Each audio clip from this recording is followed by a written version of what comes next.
প্রতি বছর আমাদের আসা হয়, একবার বা দুইবার তো আসাই হয়।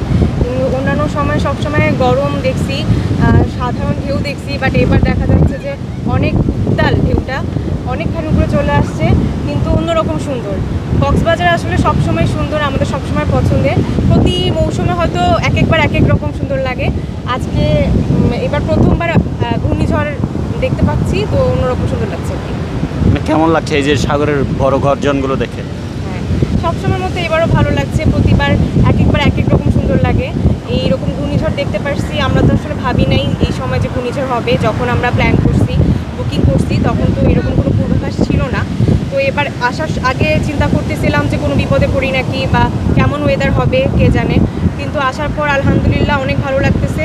আগের চেয়ে অন্যরকম লাগতেছে, আরও বেশি সুন্দর লাগতেছে। যদিও নামার পরিবেশ নাই, নামাটাও মনে হয় রিস্কি আমাদের জন্য, কিন্তু তারপরও দেখতেই অনেক সুন্দর লাগছে।